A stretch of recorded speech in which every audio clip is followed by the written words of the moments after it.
लंकेश रावण के आज्ञानुसार उसके 4 पुत्र त्रिशिरा, अतिकायक, देवांतक तथा नरांतक अपने 2 चाचाओं महोदर एवं महापार्श्व के साथ युद्ध करने के लिए चले। उनके पीछे हाथियों, घुड़सवारों, रथों की एवं पैदल सेना थी।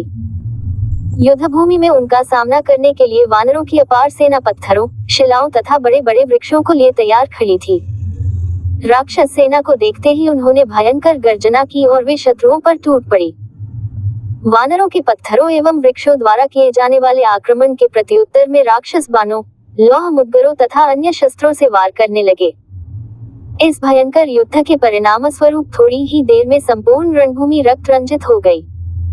राक्षस सेना नायकों ने इतनी भीषण मारकाट मचाई कि चारों ओर वानरों के हताहत शरीर दिखाई देने लगे। राक्षस सैनिकों की भी ऐसी ही दशा थी। उनके घायल शरीर वानरों के शरीरों के साथ मिलकर एक विभत्स दृश्य उत्पन्न कर रहे थे। जिनके अस्त्र शस्त्र समाप्त हो जाते थे या नष्ट हो जाते थे, वे परस्पर भिड़कर लात घूंसों का प्रयोग करने लगते थे। राक्षस वानरों की पूंछ पकड़कर उन्हीं से अन्य वानरों को मारते थे तो वानर राक्षसों की टांगे पकड़कर उन्हें घमाते हुए अन्य राक्षसों पर वार करते थे। उस समय दोनों दल के पराक्रमी सैनिक निर्भय होकर शत्रुओं का विनाश करने में जुटे हुए थे।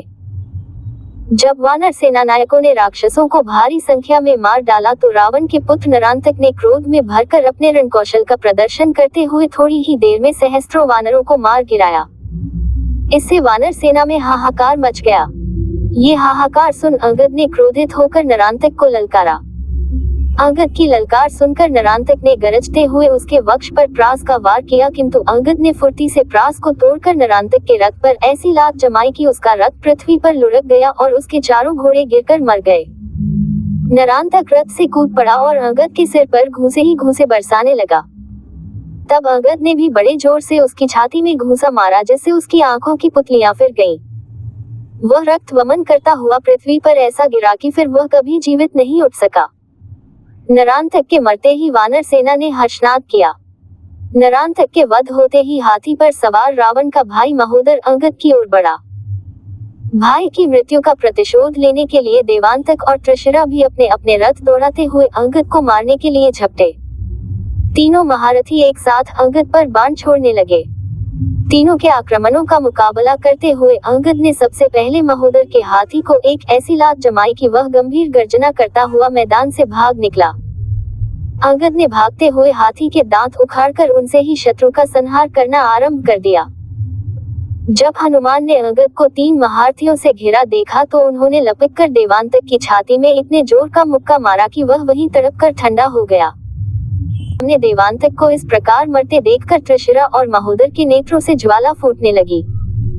उन दोनों ने भयंकर बाणों की मार से अंगद, हनुमान सहित अनेक सेना नायकों को व्याकुल कर दिया। नील ने अपने वीरों को इस प्रकार घायल होते देख किलकिलाकर एक बहुत भारी शिलाखंड उखाड़ा, फिर उसे महोदर के सिर पर दे मारा। उसके नीचे महोदर पिसकर मर गया। इसके मरने पर त्रिशिरा ने वानर सेना पर एक साथ अनेक बाण छोड़े, किंतु इस समय वानर सेना का साहस बढ़ा हुआ था और नरांतक, देवांतक तथा महोदर जैसे सेनापतियों के मारे जाने के कारण राक्षस सेना के पैर उखड़ने लगे थे। अवसर पाकर हनुमान ने कूदकर त्रिशिरा का सिर धड़ से अलग कर दिया। इस प्रकार 4 महारथियों के मारे जाने पर महापार्श्व ने क्रोध से उन्मत्त होकर लोहे की भारी गदा से वानरों पर वार करना आरंभ कर दिया। देखते ही देखते 20 वानर उसकी क्रोधाग्नि में जलकर स्वाहा हो गए। उस समय उसकी रक्तरंजित गदा प्रलयन कर अग्नि की भांति वानरों को अपना ग्रास बना रही थी। इस पर ऋषभ नामक तेजस्वी वानर योद्धा ने क्रुद्ध होकर महापार्श्व को बड़ी जोर से लात मारी। उस आघात को न सह सकने के कारण महापार्श्व पृथ्वी पर गिर पड़ा।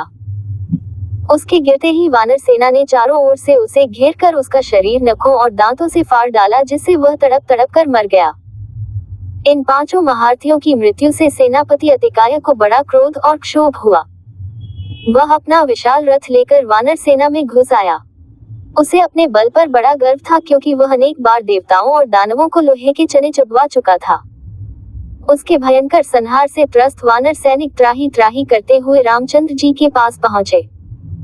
उसके विराट रूप और अद्भुत रणकौशल को देखकर उन्होंने विभीषण से पूछा, हे विभीषण, ये पर्वताकार अद्भुत वीर सेनानी कौन है जो वानर सेना का प्रलयन कर विनाश कर रहा है?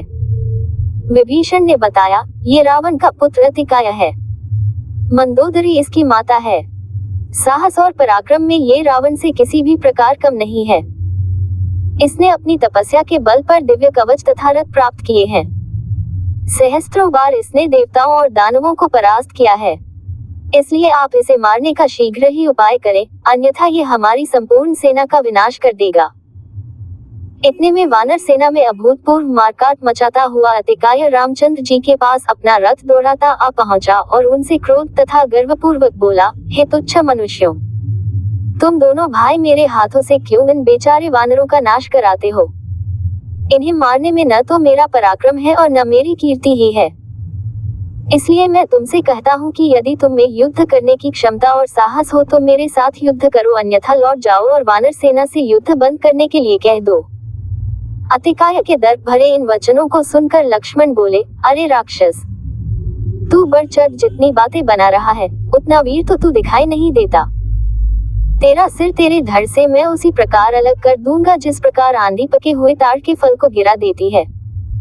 संभाल अपने अस्त्र शस्त्र और देख, मेरे बाण तेरे वक्ष का कैसे रक्तपान करते हैं।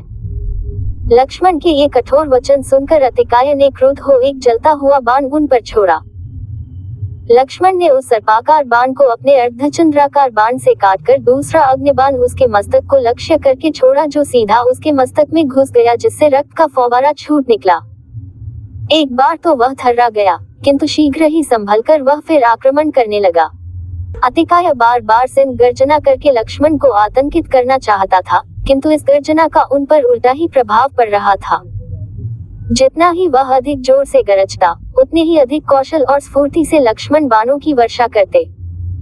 जब अतिकाय का हस्तलाघव क्षीण होता दिखाई नहीं दिया तो लक्ष्मण ने क्रुद्ध होकर उस पर ब्रह्मशक्ति छोड़ी।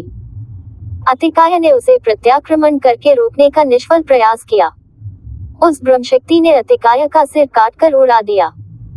उसके मरते ही राक्षस सेना निराश होकर मैदान छोड़ गई।